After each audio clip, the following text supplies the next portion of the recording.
One election को लेकर बड़ी अपडेट आपके सामने रख देते हैं किस तरह से आज इस पर काम हुआ है। लेकिन बड़ी बात, लगातार बढ़ते हुए चुनावी खर्च पर इसकी वजह से रोक लगेगी, इस तरह से बड़ी बात कही गई।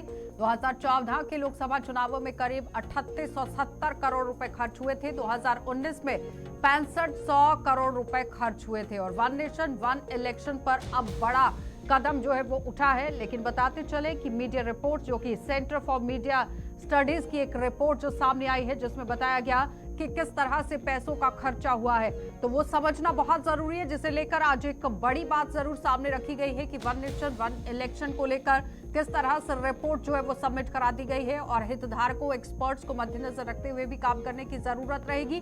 47 राजनीतिक दलों को मद्देनजर रखते हुए काम किया गया, लेकिन उस बीच में आपने देखा कि किस तरह से अपनी बातों को कांग्रेस की तरफ से भी सामने रखा गया है, क्योंकि कांग्रेस पार्टी की तरफ से बड़ा विरोध जो है वो जताया गया है। तो बताते चले कि यहाँ पर चुनावों के दौरान जो खर्चा आता था वो अब कहीं ना कहीं कम हो जाएगा, उस पर रोक लग जाएगी अगर ये वन नेशन वन इलेक्शन सामने आ जाता है पूरी तरह से, अगर इस पर मुहर लग जाती है। तो सेंटर फॉर मीडिया स्टडीज की रिपोर्ट ये कहती है कि साल 99 में जब लोकसभा चुनाव हुए थे तो यहाँ इस पूरी प्रक्रिया में कुल 880 करोड़ रुपए खर्च हुए थे।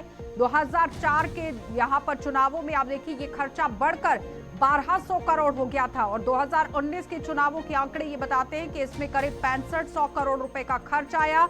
और इसके अलावा आप देखिए करोड़ों रुपए जो है वो कैश भी पकड़ा जाता है। तो इसमें कई तरह के आप देखिए धांधलियों की भी बात कही गई थी, लेकिन फिलहाल देखिए खर्चा जिस तरह से कम करने की बात कही गई है। लेकिन 2014 के लोकसभा चुनावों की अगर हम बात करें तो 3870 करोड़ रुपए इस पर खर्च आए थे और देश के पहले चुनाव के मुकाबले ये 370 गुना ज्यादा था। और ठीक इसी तरह विधानसभा चुनाव में भी हर साल लाखों और करोड़ रुपए पानी की तरह यहां पर बहते हैं और अगर ये सारा पैसा देश के अंदर लगता है तो फिर विकास हो सकता है। लेकिन अब यहां पर समझना बहुत जरूरी है कि किस तरह से आखिर वो विकास की बड़ी बात जो है वो रखी जा रही है, क्योंकि यहां पर आप देखिए चुनौतियां और फायदे किस तरह से रहने वाले हैं। तो चुनौती यहां पर किस तरह से रहेगी, क्योंकि संवैधानिक संशोधन है, उसकी आवश्यकता होगी और काफी बड़ी चुनौती जो है वो इसे माना जा सकता है। तो एक चुनाव का आयोजन इसलिए करने के लिए यहाँ देखिए राजनीतिक प्रक्रिया में बदलाव लाने की जरूरत पड़ सकती है और उसके बाद यहाँ पर आप देखिए ये भी एक बड़ी चुनौती है।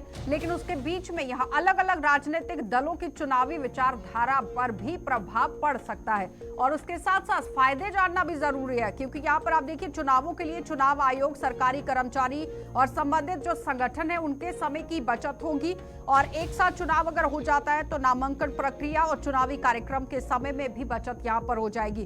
तो स्थिरता को यहाँ पर बढ़ा सकता है ये, क्योंकि राजनीतिक स्थिरता बढ़ाना बहुत जरूरी है। साथ ही एक साथ चुनावों का आयोजन करने से शासन प्रबंधन को यहाँ स्थिरता मिल सकती है और विकास की गति आगे बढ़ सकती है। लेकिन किस तरह से विकास की गति बढ़ेगी, इस वक्त हमारे साथ कांग्रेस पार्टी से ही चीफ स्पोक्स पर्सन है रविंद्र शर्मा जी, उन्होंने ज्वाइन किया है। रविंद्र जी, सबसे पहले तो मैं आप ही के पास आऊंगी, जिस तरह से आज ये रिपोर्ट जो है वो सबमिट कराई गई है, किस तरह से कांग्रेस पार्टी से देख रही है वन नेशन वन इलेक्शन को लेकर? और क्या बात है, सारे मेहमान हमारे आ गए हैं। भारतीय जनता पार्टी से आरएस पठानिया ने हमारे साथ ज्वाइन किया है, बहुत बहुत स्वागत आपका भी। मुजफ्फर खान हमारे साथ जुड़ चुके हैं नेशनल कॉन्फ्रेंस पार्टी से, आपका भी बहुत बहुत स्वागत जुड़ने के लिए। रविंदर जी, आवाज आ रही है जी? बताइए किस तरह से कांग्रेस देख रही है इसे वन नेशन वन इलेक्शन को? देखिए, पहली बात तो यह है कि ये इम्प्रैक्टिकेबल है और जो बातें कही गई हैं अब सरकार की मंशा है और सरकार बहुमत में है और जो करना चाहती है वो पैनल तो वो सरकार की मंशा के मुताबिक उन्होंने रिकमेंडेशन दी है। लेकिन हमें लगता है कि एक तो ये सारा कॉन्स्टिट्यूशनल जो बेसिक स्ट्रक्चर है उसको एक तब्दील करके इस तरह का प्रयास है। दूसरा इम्प्रैक्टिकेबल है, ना इसमें खर्चा कम होगा। आप कैसे कहेंगे कि कोई, इन्होंने कहा कि अगर कहीं प्री मैच्योर कोई डिसॉल्व हो जाती है असेंबली तो रिमाइंडर ऑफ द टर्म के लिए इलेक्शन होगा। मान लीजिए कोई असेंबली, कई असेंबली आप देख रहे हैं राज्य सरकारें अस्थिर हो जाती हैं और 4 साल में या 3 साल में अस्थिरता आ जाती है, डिसॉल्व हो जाती है, तो आप 1 या 1.5 साल के लिए चुनाव कराएंगे, फिर 1.5 साल के बाद दूसरा चुनाव कराएंगे। तो यहाँ तक खर्चे की बात कही गई है, उससे मुझे नहीं लगता कि बहुत ज्यादा खर्च का असर पड़ेगा। और फिर कई असेंबलियों को आपको प्री मैच्योर डिसॉल्व करना पड़ जाएगा। पठानिया जी, ये कैसे जो है वो समन्वय बैठेगा। कैसे समन्वय जो है वो बैठेगा? पठानिया जी, आवाज आ रही है? मुजफ्फर जी। आशा जी, ये मेरी समझ से बाहर है। पहली बात तो ये है कि आपको कॉन्स्टिट्यूशन में एक अमेंडमेंट करनी पड़ेगी और वो भी बेसिक स्ट्रक्चर को चेंज करना पड़ेगा कि तमाम रियासतों की जितनी जिसकी किसी को अगर 1 साल हुआ, किसी को 6 महीने अभी हुए हैं, उनको आपने यकमुश्त डिसॉल्व करना है। पहली तो ये रिक्वायरमेंट है। दूसरी बात ये है कि जिस तरह अभी शर्मा साहब ने एक बड़ी बेहतरीन बात कही, और कानूनी पेचीदगी जो आईनी पेचीदगी है उसमें वो ये है जिस पर किसी ने भी गौर शायद नहीं किया है। एक चीज तो मैं मानता हूं कि भाई एक रियासत की कोई असेंबली जो है वो डिसॉल्व हो जाती है या गवर्नमेंट जो है वो बहुमत खो जाती है, मेजॉरिटी उसके पास नहीं रहती है, वो डिसॉल्व होती है, तो उसको रिमाइंडर के लिए आप करेंगे। लेकिन अगर पार्लियामेंट जो है, प्रधानमंत्री मुल्क का जो है वो बहुमत खो जाता है हाउस में और हाउस डिसॉल्व हो जाता है, तो क्या उस सूरत में आप पूरे मुल्क की जितनी असेंबलीज हैं उनको भी डिसॉल्व करेंगे? उनके लिए भी दोबारा इलेक्शन करवाएंगे? तो इसके लिए सिर्फ एक आवाज आ रही है प्रोविजन में नहीं बल्कि बहुत सारे आईनी प्रोविजंस में आपको तब्दीली लाने की जरूरत है। पहले उनको अमेंड करना पड़ेगा, 2/3 मेजॉरिटी चाहिए आपको। ठीक है। और इससे तो पठानिया आपने जवाब पूरी दीजिए जरा कॉन्स्टिट्यूशन की जो अगर बेसिक एक राज्य के अंदर कहीं पर भी असेंबली डिसॉल्व डिसॉल्व हो जाती है या कोई भी परेशानी हो जाती है तो क्या फिर सबको पूरे देश के अंदर डिसॉल्व कर दिया जाएगा और दोबारा से आप इलेक्शन कराएंगे? किस तरह से समन्वय बैठेगा? रविंदर जी का भी सवाल था। आपको शायद याद होगा अटल बिहारी वाजपेयी साहब की सरकार कितने अरसा चली थी, एक 98 में। हाँ, पार्लियामेंट डिसॉल्व हो गई। अगर इस तरह की कोई सिचुएशन बनती है तो क्या आप पूरे मुल्क की जितनी असेंबली जवाब दीजिए पठानिया कर देंगे? जी आशा जी, बड़ा एक लाइव विषय है और एक बार नहीं बार बार जो बुद्धिजीवी हैं, जो स्पेशलिस्ट हैं, उन्होंने फ्लैग किया है कंट्री वाइड लेवल पे कि इस देश का काम करने का वर्किंग सीजन, फिर इस देश का कैपिटल भी और इस देश का लोगों का जनमानस का एडमिनिस्ट्रेशन का कीमती समय भी बार बार चुनावों में जाता है। जो मेरे साथियों ने अपने वैल्यूएबल सजेशन दिए हैं, मैं उनसे इशू ज्वाइन नहीं करूंगा। अभी कोविड पैनल ने अपना रिपोर्ट सबमिट किया है, ये रिपोर्ट पब्लिक डोमेन में आए और इस रिपोर्ट पे डिटेल से चर्चा परिचर्चा हो और ये रिपोर्ट भी को हार्ड एंड फास्ट जिसे कहते हैं last word on the subject, मुझे लगता नहीं इसमें तरमीम का, इसमें अमेंडमेंट का, इसमें एडिशन का, अल्टरेशन का प्रावधान तो इसमें रहेगा। तो आई एम होपफुल कि जल्द ही इसे जल्द ही इस तरमीम को जिसे कहते हैं एक्सेप्ट करके इसका कोई ठीक इसका जिसे कहते हैं रास्ता निकाला जाएगा। रविंदर जी देखिए, ठीक बात कही मुजफ्फर जी ने। 96, 97, 98, 99 शायद मैं गलत नहीं होगा तो 4 चुनाव लोकसभा के 4 साल में हुए। और ये ठीक बात है कि स्टेट गवर्नमेंट भी अस्थिर हो सकती है, लोकसभा में भी अस्थिरता, पॉलिटिकल इंस्टेबिलिटी आ सकती है। तो उस सूरत में क्या आप असेंबली को वन नेशन वन इलेक्शन का कंसेप्ट पूरा करने के लिए फिर कथा चुनाव करोगे? इसी तरह से राज्य दोबारों में और बहुत सी जगह जो है ऐसा होता है कि राज्य सरकारें अस्थिर हो जाती हैं और उनकी वजह से आप फिर दोबारा 1 साल के लिए करोगे। मैंने जो बात उठाई है उसका मकसद ये, और फिर यह है कि ऑलरेडी एक प्रोविजन है कि अगर 2 चुनाव में 6 महीने का अंतर है, लेस देन 6 मंथ, तो वो चुनाव एक साथ होंगे। अगर कोई असेंबली 6 महीने से ज्यादा वक्त है और डिसॉल्व हो जाती है तो आपको चुनाव करवाना है। अगर 6 महीने उसके रहते हैं तो चुनाव कराना जरूरी नहीं है, लेकिन मान लीजिए 1 साल है, 8 महीने, तो आपको चुनाव करवाना है, फिर 8 महीने 10 महीने के बाद दोबारा कराना है। हाँ, अगर 6 महीने का अंतर है तो वो इलेक्शन क्लब हो सकते हैं, लोकसभा हो, असेंबलीज हो, ये ऑलरेडी एक प्रोविजन है। तो इसलिए इस लिहाज से हमें लगता नहीं कि आप जो है वो इम्प्लीमेंट कर पाएंगे। अभी तो इसको कहा गया 2029 लेकिन तक तो ये रविंदर सरकार जी, घोषणा काफी पत्र उसमें के पड़ेंगे। अंदर जितनी भी बातें भारतीय जनता पार्टी की तरफ से रखी गई थी उस पर बीच बीच में आप देखिए किस तरह से मुहर लग रही है। सीएए को लेकर, 370 को लेकर अगर हम बात करें, 3 तलाक का, कई तरह से ऐसे मुद्दे रखे गए थे घोषणा पत्र के अंदर। उसमें वन नेशन वन टैक्स को भी रखा गया था। किस तरह से करेंगे पठानिया जी? जी, मैंने कहा कि एक ड्राफ्ट जिसे कहते हैं रिकमेंडेशन कोविड पैनल ने अभी प्रेजेंट किया है। इस ड्राफ्ट पैनल को पॉलिटिकल पार्टीज का कंसेंसस भी बने और जितने भी इसमें स्टेक होल्डर्स हैं या इसमें भी जो इंडिपेंडेंट जो थॉट वाले लोग हैं वो भी अपना इसमें ओपिनियन दें। कोई भी एक रिफॉर्म जो है वो एक देश के लिए, एक सिस्टम की बेबूदी के लिए और इससे वंडरफुल रिफॉर्म उनकी नीडेड है। लेकिन रिपोर्ट सबमिट करने से पहले अगर स्टेक होल्डर्स को कॉन्फिडेंस में लिया गया होता, टेबल टॉक हुआ होता, तो शायद इतना लंबा प्रोसेस नहीं होता पठानिया जी। ऐसा है आशा जी कि आपके ध्यान में रहे कि कोविड पैनल ने इससे पहले भी अपनी सजेशंस भी इनवाइट किए, काफी लोगों से बात भी की। मुजफ्फर जी, मैं कह रहा हूँ लेट अस एस्यूम, मान ले एक बार कि बिना इस पर चर्चा परिचर्चा ऑलरेडी हुआ है, मान लीजिए एक बार कि कल को ये रिपोर्ट एक्सेप्ट भी हो जाए, even then there is scope for amendment. ऐसी कोई बात नहीं है। चलिए रुकेंगे एक तो छोटे से ये ब्रेक के लिए, आशा जल्द जी वापस को- लौटते हैं। आप देखते रहिए गुलिस्तान न्यूज।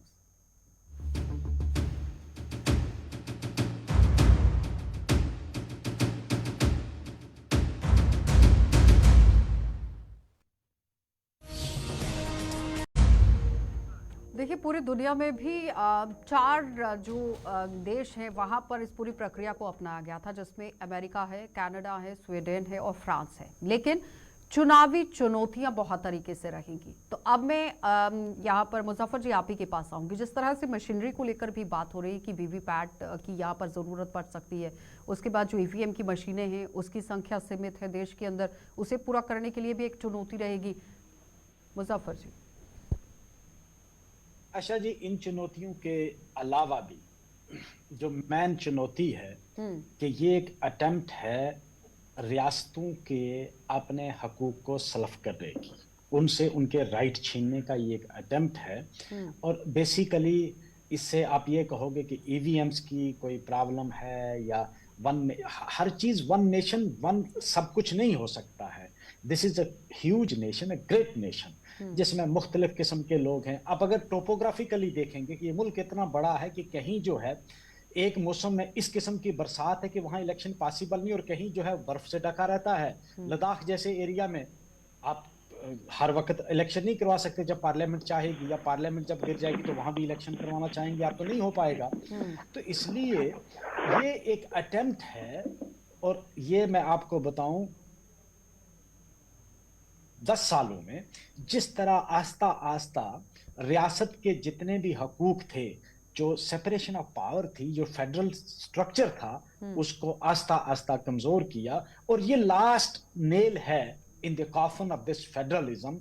फेडरलिज्म को आप दचका पहुंचाना चाहते हो, और ये बीजेपी वाले जो कर रहे हैं ये सरासर गलत कर रहे हैं। ये जरूरी नहीं कि यहाँ पार्लियामेंट में हमेशा के लिए बीजेपी रहेगी, कल कोई और पार्टी भी आ सकती है। लेकिन जो आप लोगों ने जो रास्ता इख्तियार किया है इस मुल्क के आइन को और मुल्क की यकजहती को कमजोर करने का, ये फ्यूचर में बहुत ही नुकसानदेह साबित होगा। क्योंकि आप फेडरलिज्म की बेसिक जो टेनेट्स है उस पर, ठीक है मुजफ्फर जी, मैं एज अ पार्टी मेंबर नहीं, मैं as a student of law, as a student of the constitution आपको कह रहा हूं कि ये गलत है। तो हर एक रिफॉर्म को एक ओपन एंड से उसका वेलकम किया जाए और उसके तरमीम की बात कर जाए। वो कहते हैं change is always for the better.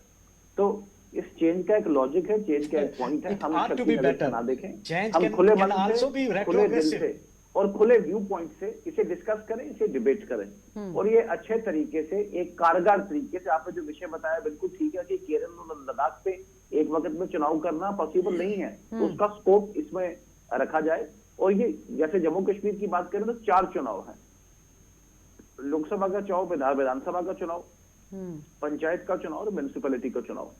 तो क्यों ना ये 4 चुनाव खाली जम्मू कश्मीर में नहीं है, वो तो पूरे मुल्क में है। बात कर रहे हैं हम 4 चुनाव की बात कर रहे हैं, तो पूरे देश में भी आप जिसे कह रहे हैं, लेकिन सभी दलों को एक साथ कैसे लाएंगे पठानिया जी? कॉन्स्टिट्यूशनल प्रोविजन 6 मंथ्स का, वो एक बड़ी चुनौती रहेगी। रिप्रेजेंटेशन ऑफ पीपल एक्ट के मुताबिक, कॉन्स्टिट्यूशन ऑफ इंडिया के मुताबिक रविंदर जी, वो एक गैप, एक विंडो रहता है। तो तो इस गैप और विंडो को एक्सप्लॉइट करके हम किस तरह बेटर इसमें अच्छा कर सकते हैं, हमें लगता है वो ऐसा फॉर्मेशन बन रहा है तो हमें वेलकम करना चाहिए, ना कि शक की नजर से उसको ठीक है, वो कह रहे हैं कि वेलकम करना चाहिए रविंदर जी। बात यह है कि मैंने पहले ही कहा कि इम्प्रैक्टिकल लगता है और इस बात पे किसी को एतराज नहीं, कोई रिफॉर्म हो, लेकिन 1967 तक 4 बार इस तरह का चुनाव हुआ लेकिन चला नहीं।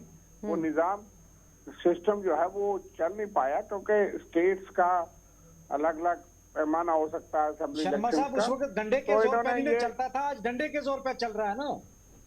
जब आप जब बात करते हैं उस वक्त डंडे का जोर नहीं था। इसलिए बात यह है कि हमें पहला यह है कि आप किसी ये रिफॉर्म के विरोधी नहीं है, लेकिन आप उसके नाम पे एक बर्बादी करेंगे तो वो चलेगा नहीं। और फिर 10 लाख करोड़ रुपया उन्होंने कहा ईवीएम का खर्च होगा।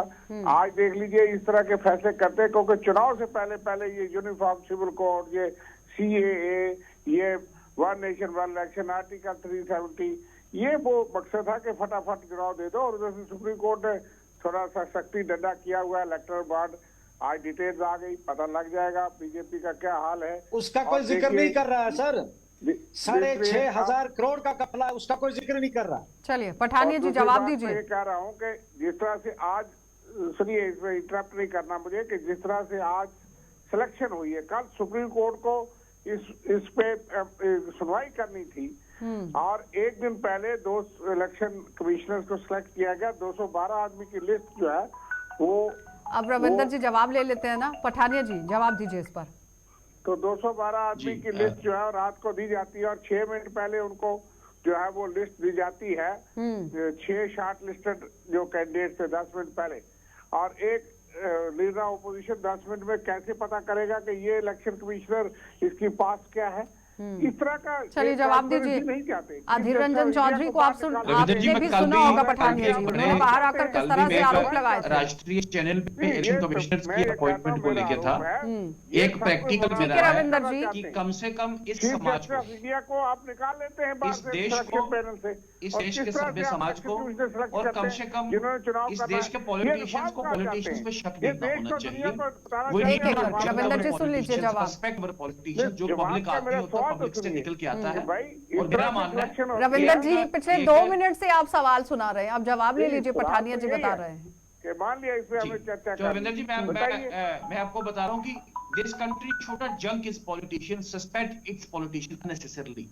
I am of the considered view कि मेरा पूरा सम्मान है जुडिशरी के लिए, लेकिन एक लंडन माय लॉर्ड से जिसे कहते हैं बेटर पोजीशन में एक ऑफिसर की परफॉर्मेंस को, उसकी इंटीग्रिटी को, उसके कैपेसिटी को जज करना एक केंद्र सरकार का कैबिनेट मिनिस्टर एक बेटर पोजीशन में होता है। वो आपकी बात ठीक है कि कानून का मापदंड है फ्री एंड फेयर इलेक्शंस कराने हैं, उसमें देखें अगर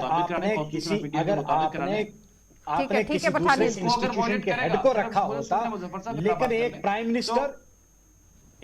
मिनिस्टर आपने रखा है, एक कैबिनेट मिनिस्टर रखा है और तीसरा अपोजिशन का लीडर रखा है। भाई कैबिनेट मिनिस्टर भी आपका, प्राइम मिनिस्टर भी रूलिंग पार्टी का। या तो आप बाहर से किसी आदमी को रखते, जिस तरह कोई इमिनेंट जुरिस्ट रखते, कोई और आदमी रखते कि जो सिलेक्ट कमेटी में होता, जो अरे भाई ये तो वन मैन शो हो गया। अगर अपोजिशन वाला ऑब्जेक्ट भी करेगा तो आपके हैं ही, बाहर का तो कोई बंदा है नहीं। एक प्राइम मिनिस्टर हो गया, एक उसका मिनिस्टर हो गया, वो तो एक ही है। रविंदर जी तो आर्य पठानिया जी जवाब के लिए रविंदर जी अननेसेसरी कोई स्कोप है तो इसमें। कीपिंग इन व्यू दिस मुझे सिर्फ इतना बात है कि इस डेमोक्रेसी को हाईजैक कर रहे हैं, लॉन्च किया है। चुनाव आयोग को आपने हाईजैक कर लिया है। सुन लीजिए पठानिया जी। ये कोई सोच ही नहीं सकता कि आप चीफ जस्टिस को बाहर निकालेंगे और कल सुनवाई होनी है इस बात पे सुप्रीम कोर्ट में। अरे एक एक करके इस तरह से तीनों बोलेंगे तो कैसे सुनेंगे रविंदर जी। बात यह है कि मुझे बोलने तो दें पहले। अभी समय दिया गया ना मुजफ्फर जी, अब बारी तो रविंदर जी की है। रविंदर जी ना, पर वो बीच में बड़े जोश में आज बात आप भी इंटरप्ट कर लीजिएगा फिर जल्दी से। रविंदर जी मेरा ये कहना है कि ये मोनोपोलाइज करना चाहते हैं, ये रिफॉर्म नहीं करना चाहते। इनकी नीयत रिफॉर्म की होती तो इलेक्शन कमीशन की सिलेक्शन का रिफॉर्म करते। जो एक मैकेनिज्म सुप्रीम कोर्ट ने कहा आपने तबाह कर दिया और आप चाहते हैं कि हमारी कठपुतली बने। कैसे हो सकता है कि 10 मिनट में लीडर ऑपोजिशन कहां से इंफॉर्मेशन लाएगा और एक आदमी की वॉइस का क्या मतलब है? क्यों मुजफ्फर जी शर्मा साहब, लीडर ऑफ अपोजिशन का रोल क्या है? जब 2 आदमी 3 out of the 3 selection making panel दो जो हैं ही उन्हीं के, एक अगर leader of opposition note of dissent भी लिखता है, उसकी कोई वैल्यू नहीं है, क्योंकि दो आदमी तो उनके पास है ही। चलिए तो ये पठानिया कौन जी सा जवाब पैनल है दीजिए। कि यकतरफा वो कह रहे हैं पैनल? वन मैन ये शो तो आप चला यकतरफा रहे हैं। पैनल है। Absolutely not one man show. इस देश के प्रधानमंत्री को और इस देश के केंद्र के कैबिनेट मिनिस्टर को आप जिसे कहते हैं नॉन सीरियसली लेना चाहते हैं। प्रधानमंत्री कैसा है कि जिसके पास पूरे देश के लोगों हम का नहीं कहते मैंडेट नॉन है, सीरियसली, और मगर इस एक ही देश में साइड का है ना, वो फ्री एक ही इलेक्शंस को पक्ष है। करवाना और इस देश के संविधान को इम्प्लीमेंट कराना। नहीं, चलिए बहुत बहुत वारंटी धन्यवाद है, पठानिया जी, वारंटी रविंदर है। जी बहुत बहुत धन्यवाद, और मुजफ्फर जी आपका भी धन्यवाद। तो फिलहाल आप देख रहे थे कि किस तरह से वन नेशन वन इलेक्शन को लेकर बात हो रही थी, लेकिन इलेक्शन कमीशन ऑफ इंडिया पर भी बात चल पड़ी, और किस तरह से आरोप यहां पर विपक्षी पार्टियां लगा रही। लेकिन आपने देखा कि भारतीय जनता पार्टी की प्रवक्ता कह रहे हैं कि ऐसा बिल्कुल भी नहीं है, बहुत ही सही से काम चल रहा है। लेकिन अब देखना ही होगा कि जब चुनाव होते हैं तो किस तरह से समीकरण बनते हैं। और 2019 में यहाँ पर बात जिस तरह से सामने आई थी, लेकिन 29 में इसको लागू करने की बात कही गई है। अब देखना ही होगा कि किस तरह से लागू होता है। आप देखते रहिए कार्यक्रम।